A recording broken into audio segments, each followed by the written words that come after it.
Bonjour et merci de vous informer sur la chaîne de la Rédemption. 22 millions de personnes sont affamées au Yémen, soit 80% de la population. Plus de 10 millions luttent pour leur survie. Face à cette situation, des organisations humanitaires chrétiennes se mobilisent pour venir en aide aux familles les plus touchées. L'ONG Aide aux Églises Martyrs fournit à 18 000 Yéménites le nécessaire pour survivre. Depuis mars 2015, en plus de la guerre civile et de la famine, le Yémen est touché par une épidémie de choléra sans précédent qui a déjà fait plus d'une centaine de morts. Des centaines de milliers de personnes, en particulier les personnes âgées, les femmes et les enfants sont menacés de mort. Les chrétiens et les organisations humanitaires chrétiennes se mobilisent pour venir en aide aux populations du Yémen. En société, précisément en Côte d'Ivoire, à Abidjan Plateau, un incendie s'est déclenché vendredi 17 novembre 2017 au matin dans le bâtiment dénommé Le Studio qui abritait l'ex-cinéma Le Studio situé au plateau, le quartier administratif et des affaires d'Abidjan. Selon le chef de corps des sapeurs-pompiers militaires, le colonel Issa Sako, qui a déployé une équipe sur le terrain, l'incendie a débuté à 6h30 GMT et est parti d'un magasin de stockage qui a facilité la propagation. On enregistre de nombreux dégâts matériels et aucune perte en vie humaine.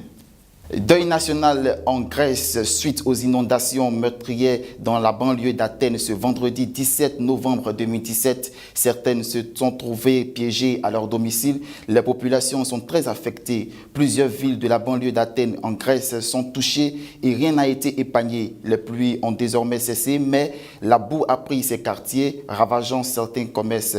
Le Premier ministre Alexis Tsipras a décrété un deuil national pour ce désastre dans la région d'Attika. S'exprimant sur la situation qui prévaut au Zimbabwe avec l'assignation à résidence du président Robert Mugabe par l'armée, le chef de l'État ivoirien Alassane Ouattara a appelé ce vendredi 17 novembre 2017 à Abidjan. Le président Mugabe a quitté ses fonctions dans la dignité qui, bien que reconnaissant le combat du président Mugabe dans la libération de son pays de la colonisation, estime que les temps ont changé et que ce qui se passe au Zimbabwe devait interpeller non seulement les dirigeants africains, mais l'ensemble des Africains. Par ailleurs, l'Union africaine a appelé au respect de la légalité constitutionnelle condamnant la situation qui prévaut au Zimbabwe.